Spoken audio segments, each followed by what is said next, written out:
gente, mais uma vez, um obrigado aí a vocês, a chance de apresentar esse material. Eu tenho trabalhado essa ideia do Brasil fornecedor mundial sustentável de alimentos, bioenergia e outros agroprodutos.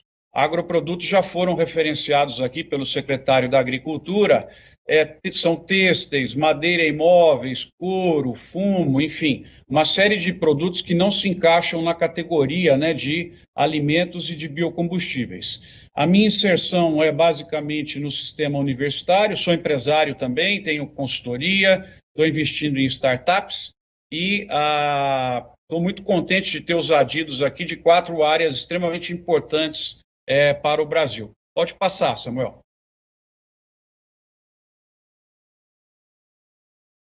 Uma rápida apresentação, justamente para que a gente possa ter essa relação mais forte a partir de agora e já deixar com vocês algumas propostas de valor que eu pratico e acho extremamente importantes também para o cooperativismo e para os nossos adidos, né, que são o público-alvo aí da nossa conversa. Então, eu tenho uma atividade, como eu disse, aí de professor, empresário e tal, mas eu queria deixar 3 frases iniciais para quem está fazendo uma listinha aí, uma tarefa de casa, das oportunidades que nós conversaremos nesse período aqui juntos. Primeira coisa muito importante para mim, para o CEPAR, para a FAE, para todo mundo, é o seguinte: nós precisamos fazer o que as pessoas querem, fazer o que o mercado está pedindo e não aquilo que nós sabemos fazer e achamos que o mercado quer. Então, primeira frase importante para a nossa leitura é a orientação para a demanda. Segunda frase extremamente importante: nossa função é construir margem, construir valor para quem nos usa.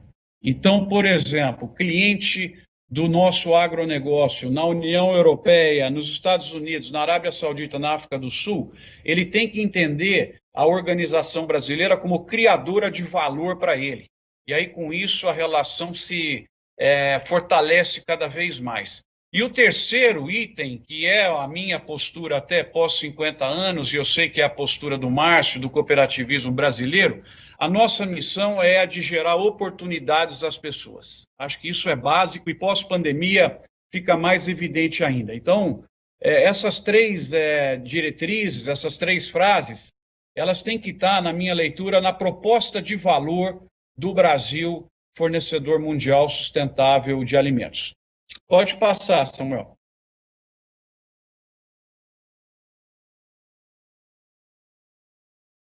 Eu acho que eu consegui mudar aqui, viu? Vamos fazer uma tentativa, mas é esse mesmo. Então, pessoal, só para para aumentar essa relação, antes da gente falar do agro e o que tem pela frente e as oportunidades de conquista de mercados, eu queria deixar à disposição de vocês 2 sites: o site da plataforma Doutor Agro, que nós criamos e tem todos os materiais gratuitos, justamente com a missão de criar oportunidades às pessoas, e tem um canal no YouTube que agora, com a pandemia, nós estamos colocando 2 ou 3 vídeos novos por semana. Fiquem à vontade de usar isso como material de ensino no cooperativismo. São casos de empresas, são debates, são temas que estão sendo explorados, enfim, uma coleção que fica à disposição de vocês. Vocês também podem seguir, quem tiver interesse, nas mídias sociais. E aí, para os nossos líderes, né, do agro paranaense, eu tenho uma listinha de distribuição de materiais pelo WhatsApp, mandamos sempre um material por semana. Está aí a ideia. Se vocês quiserem participar, eu tenho que entrar na sua lista de endereços, né, registrar o meu contato, e aí me mandam um WhatsApp que eu adiciono vocês na lista, justamente para mandar os materiais mais relevantes aí. Então, fiquem à vontade para usar todas essas ferramentas, justamente com o objetivo de criar valor para as organizações e para as pessoas, tá? Pode passar, Samuel. Pode ir mais um. Então, vamos entender um pouquinho desse setor.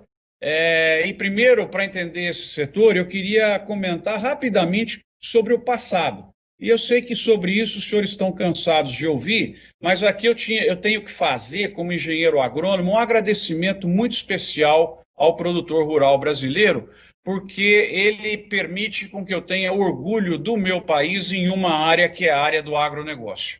Eu acho que essa performance que o Brasil conseguiu nas mais distintas cadeias produtivas, né, como foi já falado pelo secretário Norberto, desde madeira, imóveis, até fumo, até soja, carnes, foi realmente impressionante. Vivenciar esses 20, 30 anos da agricultura, onde o Brasil passa de importador para um dos principais e será o maior fornecedor mundial, foi uma mágica, né? Temos que agradecer o fato de ter participado desse período. E uma coisa muito curiosa e muito interessante foi verificar como que em 20 anos o nosso crescimento se deu principalmente, faz todo sentido, não que a União Europeia e Estados Unidos não sejam importantes, né? O que os Estados Unidos importa por ano, pra vocês terem uma ideia, o que os Estados Unidos importam por ano de produtos do agronegócio é maior que as exportações brasileiras.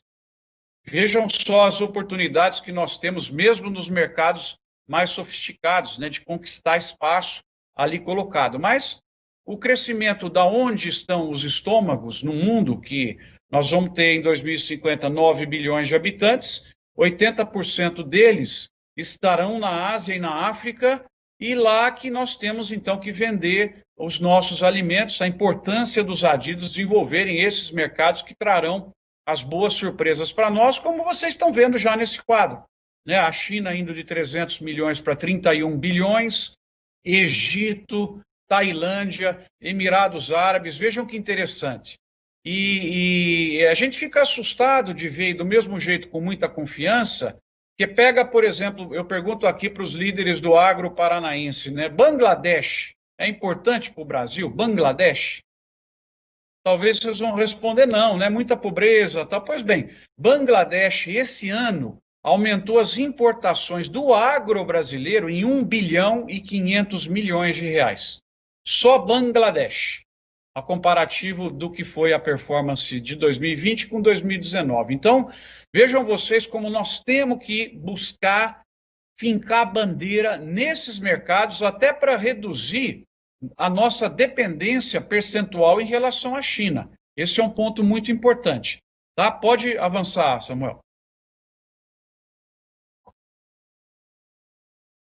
E aí, pessoal, só para fechar essa parte, a gente falar do presente e do futuro, eu acho que é fantástico vivenciar esse setor, porque ele nos entrega uma boa notícia por dia, né? Impressionante se eu imaginaria, como recém-formado, que um dia eu veria uma notícia como essa que vocês estão vendo aí na parte de baixo, que o Brasil passa a controlar mais de 50% da exportação de soja, que o USDA na notícia ali de cima, dedicando um relatório especial sobre a competitividade da agricultura brasileira e contar coisas boas para vocês que não saem na mídia, que é o fato dos convites internacionais nossos, cada vez mais, agora não, esse ano por conta da pandemia, mas eles estão sendo feitos para contar sobre as empresas brasileiras.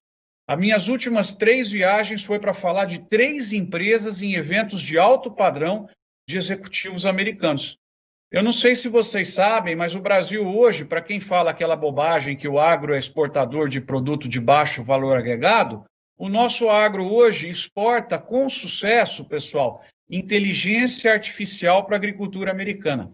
Eu fui convidado para, em outubro, lá na Universidade de Purdue, falar da Granja Mantiqueira, com a presença do Leandro Pinto, que é a maior granja do Brasil. Os americanos queriam saber o que foi feito para essa empresa virar a maior do Brasil e lançar, inclusive, o ovo que não vem da galinha, que vem de fontes vegetais, como eles estão fazendo. E a última viagem foi essa, aí em cima, para mostrar o caso da usina São Martinho, cana, para executivos americanos do agronegócio. 200. Mas por que eles querem saber sobre uma usina brasileira? Eles não querem saber da cana, pessoal. Isso que é a notícia bonita, que já faz parte do nosso passado. Eles querem saber da gestão. Ou seja, o agro brasileiro, além de exportar e liderar muitas cadeias produtivas, ele está virando exportador de conhecimento, exportador de gestão. Esse é um ponto muito importante dessa fase aí do passado, o qual nós devemos agradecer muito. Vamos olhar um pouquinho o presente e a perspectiva para esse ano? Pode avançar um pouquinho aí, Samuel, por gentileza, para que a gente veja aí a situação 2021. Então, eu tenho aqui umas 5 ou 6 telas, eu poderia passar muito mais. Vamos começar com o algodão, pessoal, só para que esse orgulho do passado se estenda ao presente. Eu queria que vocês olhassem que coisa maravilhosa que foi o trabalho organizado dessa cadeia produtiva sustentável. Já é o melhor algodão do mundo e vai ser o maior algodão do mundo. E a boa notícia é que nós ocupamos agora 23% já do mercado mundial. Ou seja, 1 em cada 4 vem do Brasil. E vejam vocês, ali na parte de baixo da tabela, encontrem, por favor, o Brasil na linha de exportações e veja quanto que a gente vendia, 2,7 milhões de toneladas em 16, 17. Veja para quanto nós passamos em 20 e 21, pessoal. Nós estamos falando em 4 anos apenas, olha, de 2.700 para 9.700. Veja o nosso principal concorrente, os Estados Unidos, 14,9 e 14,6. Então, o Brasil abriu uma distância muito grande em relação ao segundo, terceiro, não, o terceiro, quarto, quinto colocado, assumiu a segunda posição e deve passar os americanos nos próximos 10 anos, sendo o maior e o melhor. Então, está aí um dos exemplos desse Brasil fornecedor mundial. Pode passar. A próxima cultura para a gente avaliar é no caso do milho. Também absolutamente fantástico o que aconteceu. O Brasil já está com praticamente 1/4 das exportações mundiais de milho.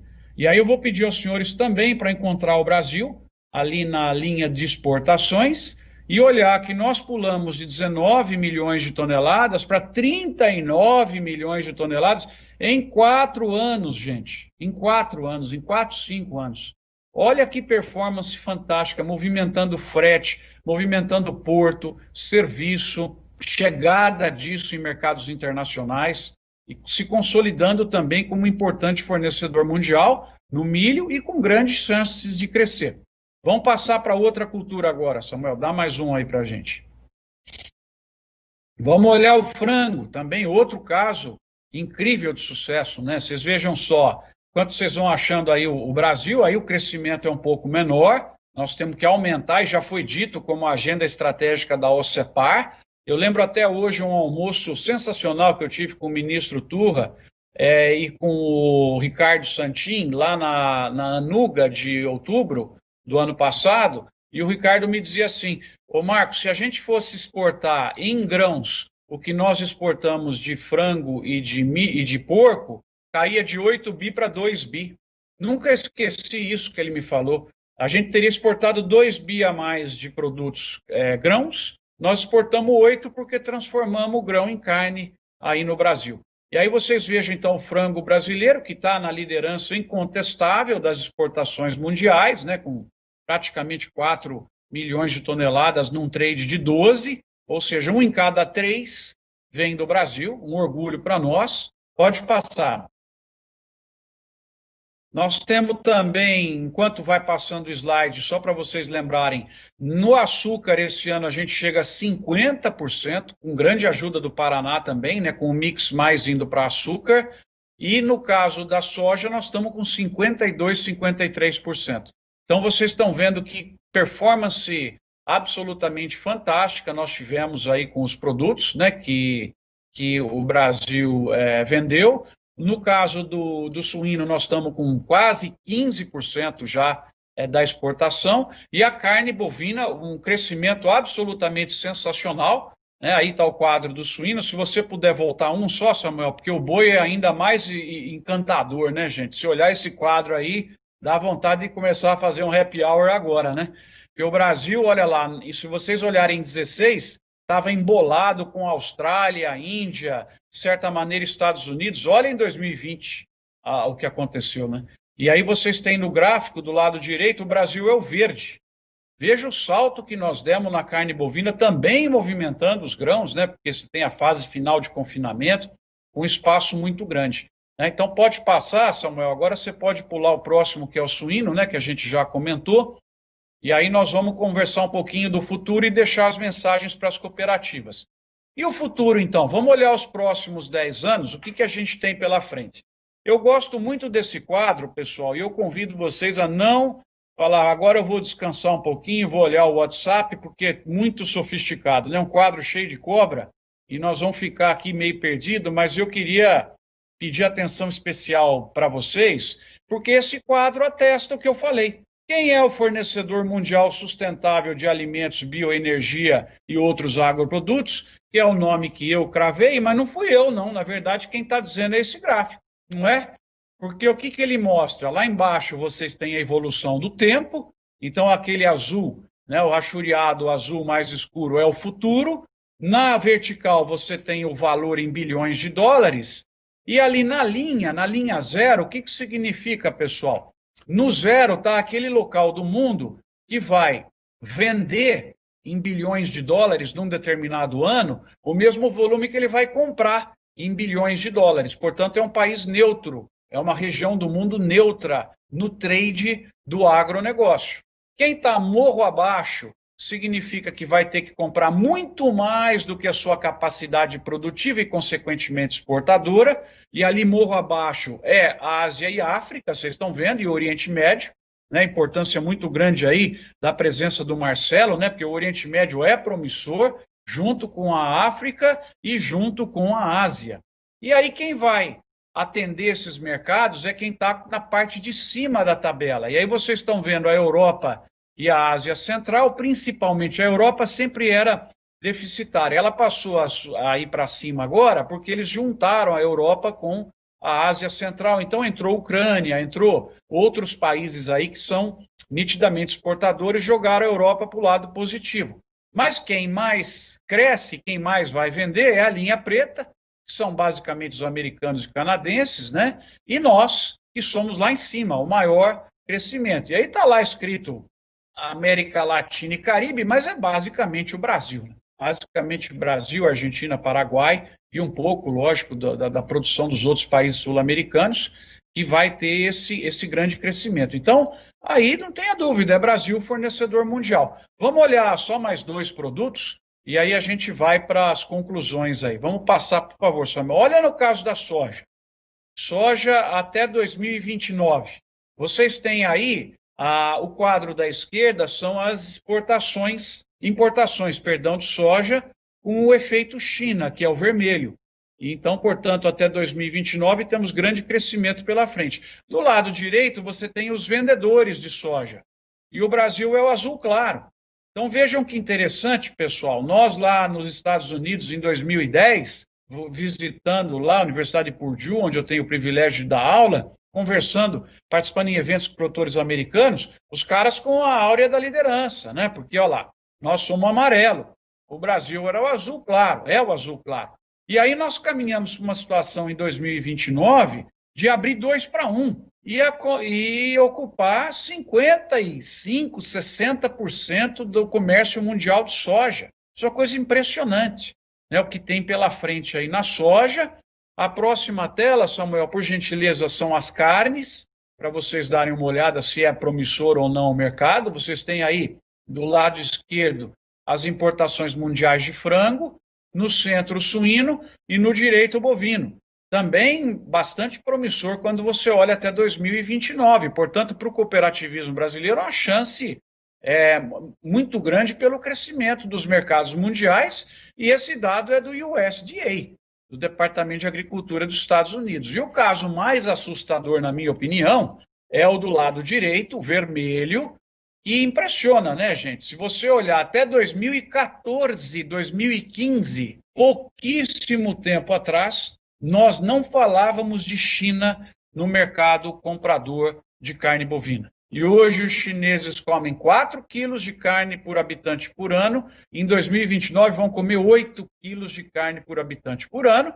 Para vocês do Paraná, quanto que isso representa? Aproximadamente 60% do que o Brasil produz hoje, não do que o Brasil exporta, do que o Brasil produz hoje, é o crescimento esperado na China.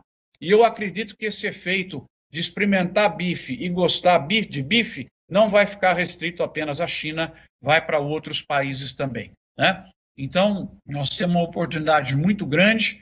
Pode passar, Samuel?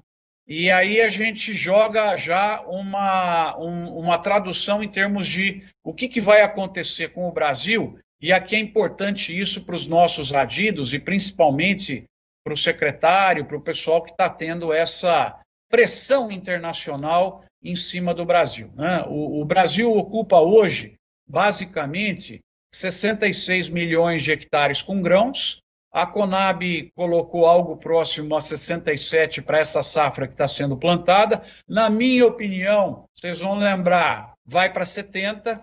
Eu acho que nós vamos aumentar 4 milhões de hectares em cima de área de cana, de área de pastagem. Nessa safra aqui, eu acho que a Conab está com uma expectativa muito conservadora em relação à área, e nós vamos trazer mais uns 15 milhões de hectares para abastecer todo esse mercado que eu falei nos próximos 8, 9, 10 anos. Nós vamos chegar, provavelmente, a usar 80, 85 milhões de hectares para grãos.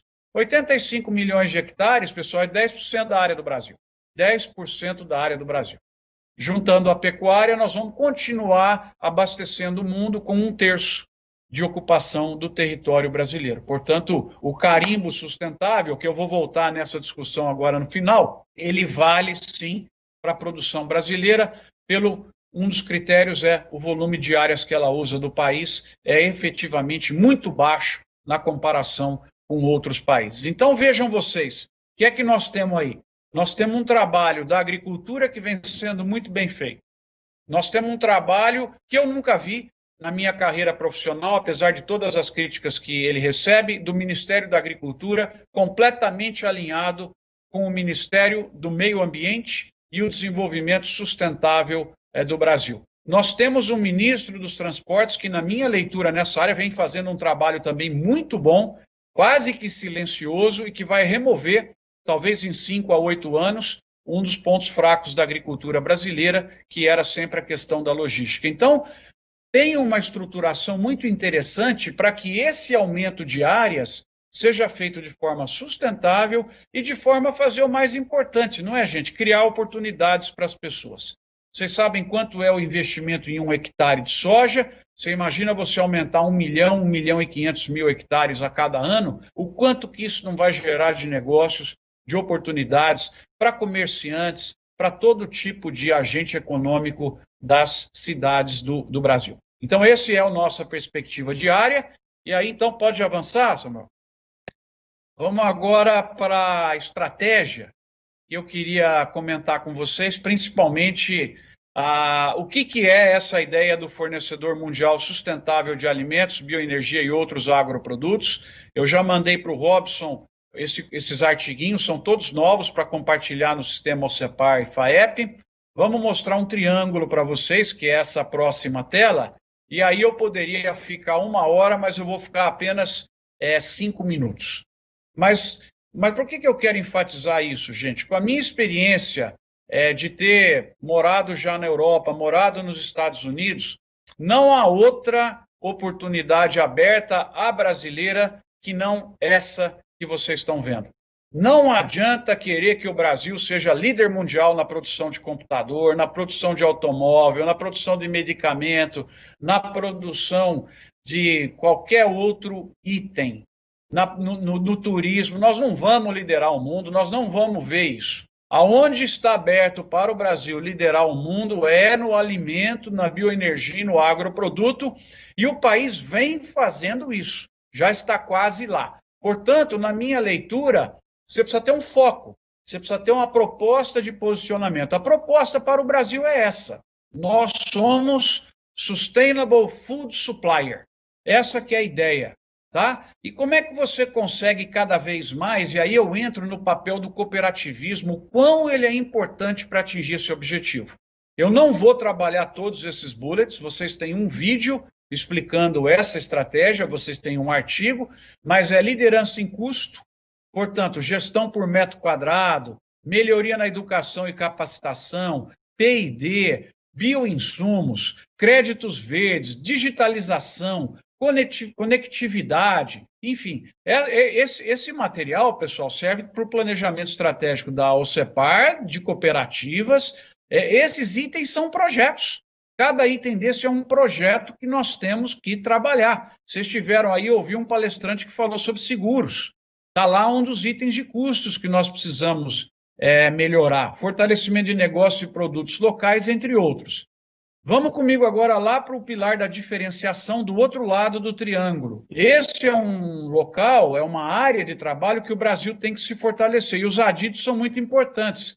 Porque os adidos não vão nos ajudar muito a trabalhar o custo de produção do Brasil, mas a diferenciação nossa perante os clientes é algo fundamental. Então, o que eu falei, excelência de produtos, qualidade dos serviços das empresas brasileiras, e aí tem uma mensagem muito importante para o cooperativismo. O papel do Brasil, sim, é um papel nobre. O ministro Roberto Rodrigues sempre fala isso. O Brasil é um redutor da fome no mundo.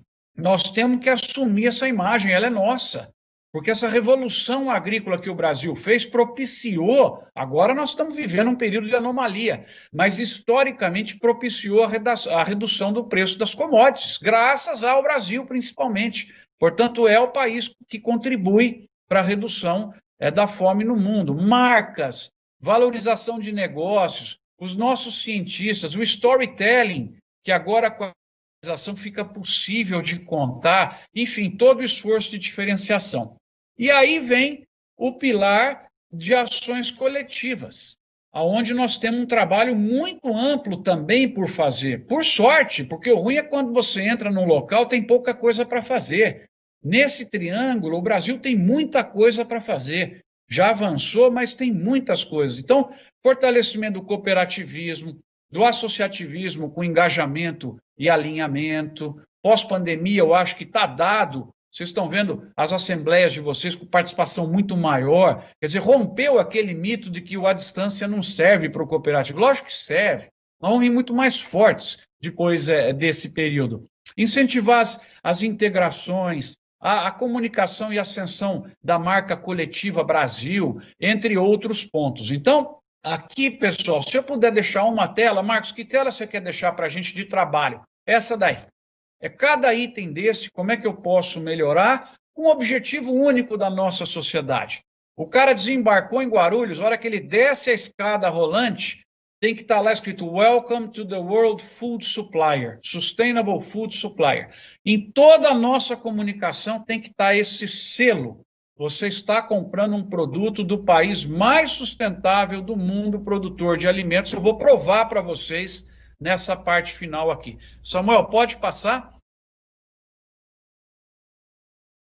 Então, aqui está, vamos dizer, a ferramenta que fica, né? Para o cooperativismo, pessoal, e aqui eu queria dar uma mensagem construtiva a vocês, da OCEPAR, da OCB. Vamos dizer assim, vocês perguntaram para mim, Marcos, dá umas dicas, onde você acha que o cooperativismo pode aumentar em 2021, 22, 23 e assim por diante? Eu acho que tem que ter mais ações coletivas integradas das cooperativas para reduzir redundância, ociosidade de ativos e outras coisas. Ponto número 1. Mais estratégias de criação, captura e compartilhamento de valor, a tal da agregação de valor, pensar mais nessas possibilidades.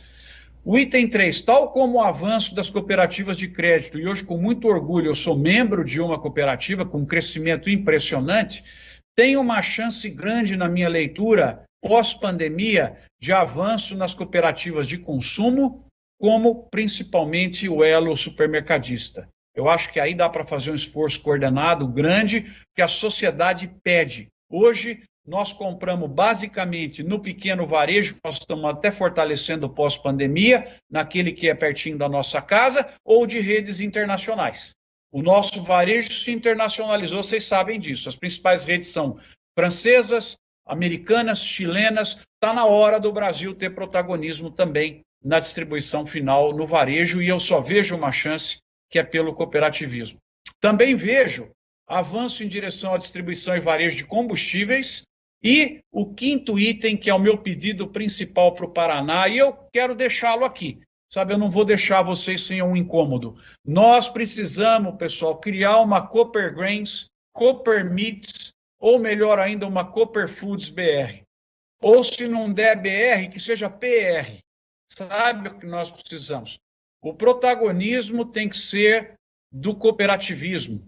Não faz sentido as cooperativas brigarem por mercados externos. não compartilhar infraestrutura de transporte, logística, desenvolver poder de negociações. Então, eu estou batendo nessa tecla já faz uns 3 ou 4 anos e pós-pandemia eu vou insistir. OCEPAR pensa um pouco mais em, pelo menos, a parte internacional do cooperativismo ser feito por uma única organização. Eu estudei, escrevi um caso publicado mundialmente da Copersucar e ajudei a montar a Cristalsev, que era uma cooperativa, vamos dizer assim, de um grupo de usinas, um espelho da Copersucar. Eu acho que esse é um caminho para mostrar ao mundo que, olha, o Brasil se organizou de uma forma socialmente justa, ele tem grandes empresas exportadoras que são cooperativas e unificadas, né? Então tá aí sugestão, brincadeira, Cooper Foods BR, entre outras, tá? Samuel, vamos para as conclusões aí?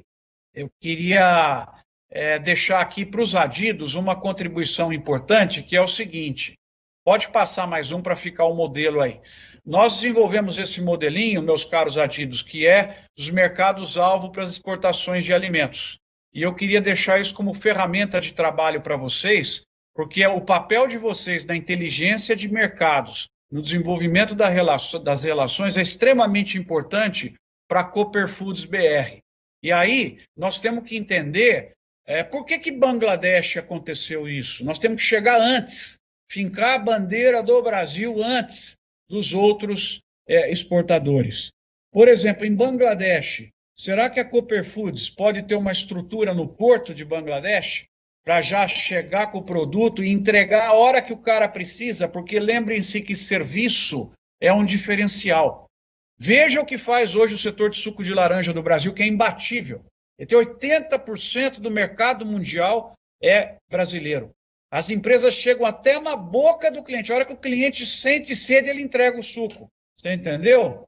É isso que eu prego. A Cooper Foods tem que chegar lá na boca dos caras. E unido, nós vamos conseguir. A Copersucar faz isso. Se a gente tiver essa possibilidade, nós vamos chegar lá. E aí os adidos têm que dar o sinal, baseado nesse modelinho. Eu não vou explicar, tem também um vídeo sobre ele, mas principalmente a caixinha onde estão as projeções de importações, para que a gente saiba onde são os mercados que vão crescer.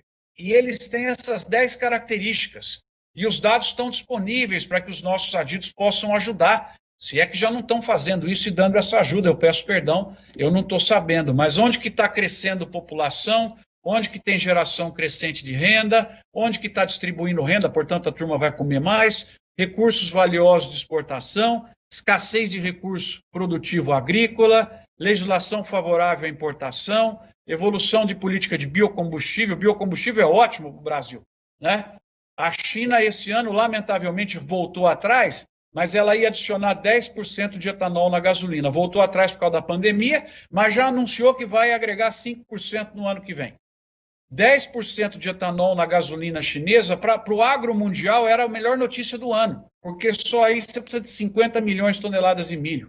Então, abre chance da gente ou vender milho ou vender etanol para a China. E se ela for fazer o milho lá, ela vai ocupar o espaço dela e vai ter que comprar vai ter que comprar mais coisas. Então, esse é o modelinho que nós usamos para entender onde que estão as oportunidades melhores para Cooper Foods BR ou PR enfiar a bandeira lá e chegar na boca do caixa, né? Chegar pertinho do que o cliente quer, agregando um valor que os nossos concorrentes não vão agregar. Então, essa fica a mensagem, principalmente para os nossos adidos, ajudarem as nossas cooperativas a chegarem do lado do comprador, oferecer o serviço que ele quer. Se ele quer estoque lá, nós vamos ter, para que essa venda seja garantida para o Brasil. Estratégia comercial. Tá? Samuel, pode ir que eu já estou terminando, faltava só dar uma tintinha agora na área ambiental, para deixar vocês munidos de uma argumentação importante. Porque muitas vezes as pessoas dizem assim, Marcos, você fala que o agro é líder, que não sei o quê, que é exportador e tal, mas esse negócio do sustentável está difícil de acreditar. Pois bem, vamos acreditar, tá? Esse quadro é agora de 2020 e mostra os países que têm as fontes de energia mais renováveis do planeta, perdão, 2019. Quanto mais escuro o verde, melhor o país. Vocês estão vendo que cor do Brasil aí? Que cor que vocês estão vendo do Brasil? Então, veja só, isso é um primeiro ponto na área ambiental. Energia renovável, liderança mundial. Perde só de pequenos países. Noruega, que tem 3 milhões de pessoas, e aquelas ilhas lá que nem sei o nome quais são. Mas dos grandes é o maior. Energia renovável. Vamos para mais um. Vou dar a linha de argumentação para vocês e essa apresentação para os senhores adidos está completamente à disposição. Porcentagem de energia renovável por país, né? Seguindo lá no quadro e usando o que está ali colocado. O Brasil atingiu 47% de energia renovável. Então, aquele verde escuro está justificado com o número agora, não é 45, já está em 47. A OECD, pessoal, é 10%. Olha os nossos principais críticos da questão ambiental. Veja lá, a França está com 16, não é? Então, o que eu costumo dizer é o seguinte, o Brasil vai resolver o principal problema ambiental dele, mas a França não vai resolver o dela enquanto nós estivermos vivos aqui. Esse é um ponto que está claro. É lógico que não é desse jeito que nós vamos argumentar, mas a linha é essa, a linha da elegância, dizer, olha, a gente gostaria que mais coisas fossem consideradas no aspecto ambiental, entre eles a energia renovável. Passo próximo, Samuel, já estou concluindo, pessoal. Energia renovável, produção e uso de biocombustíveis, tá? Vocês estão vendo aí, top 5 countries no planeta, e ali na tela do lado esquerdo de vocês, lógico, nós perdemos para os americanos, né? A gente era líder, mas quando eles entraram no negócio do etanol de milho, entraram para valer, mas o Brasil é o segundo colocado de longe e proporcionalmente o maior usuário de biocombustível na matriz de combustíveis. Por incrível que possa parecer, a cidade de São Paulo não figura entre as metrópoles mais poluídas do mundo. Por quê? Por causa do etanol, né? Do índice de etanol na matriz de combustíveis. Quer dizer, é a megalópole com o ar mais limpo do mundo, é São Paulo. Vocês já viram isso em algum lugar? Então, precisamos comunicar, né? Pode passar, Samuel, por gentileza? Estou concluindo aqui. Outro argumento muito importante é o da emissão de dióxido de carbono em megatoneladas. Isso também é ambiental, né? Isso também, não estou nem falando de sustentabilidade, hein? Sustentabilidade é pessoa, planeta e lucro. Então, acesso ao mercado também é sustentabilidade, né? Que é bom, aí na hora de fazer acordo do Mercosul, não quero. Na hora de tirar 3 mil euros que paga cada tonelada de carne para entrar na Europa, não, né? Acesso ao mercado também é sustentabilidade, né? Mas vamos focar aqui só no pilar ambiental. Vejam vocês os países que mais emitiram, né, ali, e no gráfico da direita está as emissões per capita por ano, tá? Ele começa onde é maior a barra, lá em cima, e aí ele desce. Para facilitar o trabalho de vocês, quem está nos assistindo, eu coloquei a flecha para vocês acharem o Brasil. O Brasil é um dos menores em emissões por pessoa de carbono por ano, um dos menores. Isso também é sustentabilidade, né? Pode passar? Acho que tem mais um, daí vem a nossa conclusão aí. Aí esse quadro vocês conhecem, né? Eu acho que a gente não precisa nem dizer que é a quantidade. Pode já deixar até nesse daí da mãozinha já, Samuel, e aí a gente conclui.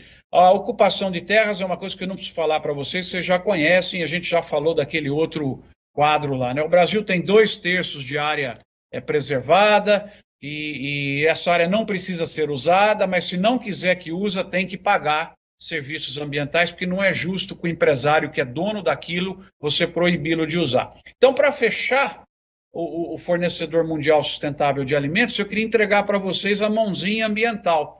E aqui eu não preciso reler todos os tópicos, que foram os tópicos que nós falamos, né? Brasil tem energia renovável, baixa emissão per capita, cobertura do território com floresta, índice de reflorestamento, como o Paraná falou. O Paraná e São Paulo, e eu acredito que Santa Catarina e Rio Grande do Sul, estão ficando cada vez mais verdes.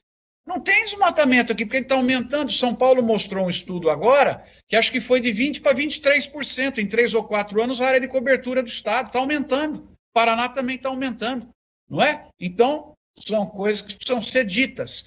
E toda a parte de inovação e tecnologia limpa, que eu boto uma fé incrível. Vocês não acreditam que tem de gente pesquisando ILPF, que vocês já conhecem, integração cana-milho, confinamento, para mim isso aí é uma coisa sensacional, com uso de bioprodutos, né? Etanol de milho, etanol de cana, confinamento, e o exemplo que o secretário já falou, aquilo que era resíduo passa a ser alimento, reduz dependência de fertilizante, agricultura circular, periurbana, uma série de coisas bonitas que estão acontecendo aí, que vocês estão vendo, controle biológico e outros. Então, essa é a parte ambiental. O Brasil tem um problema ambiental, que é o desmatamento ilegal, certo?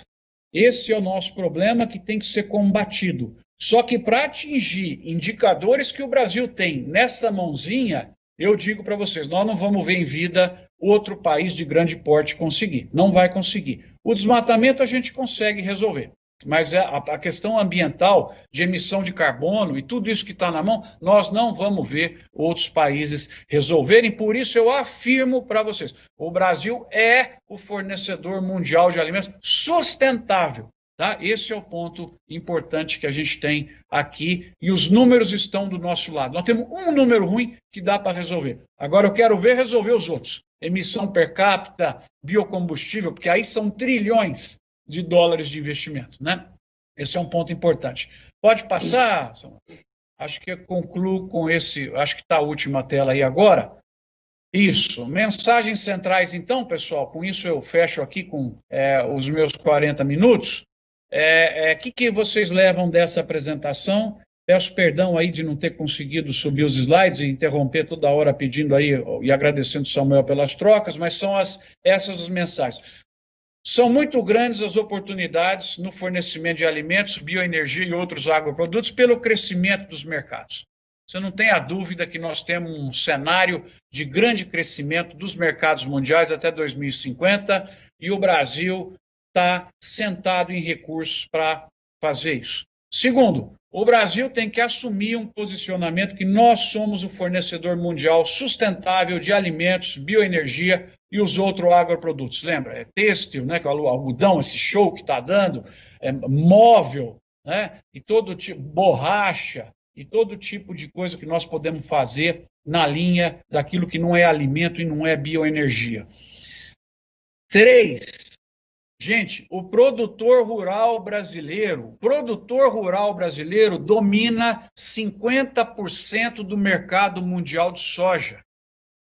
Não vou repetir para não ficar cansativo. Ele é protagonista no suprimento mundial de alimentos sustentáveis. Para isso, o chato do Marcos falando de novo, cooperativismo precisa cooperar mais, principalmente no mercado internacional, para chegar ao lado do comprador. Eu repito essa ideia. Criar Cooper Foods BR, Cooper Grain BR, ou se não der, Cooper Grain Paraná, Cooper Foods Paraná, caso as primeiras não sejam possíveis.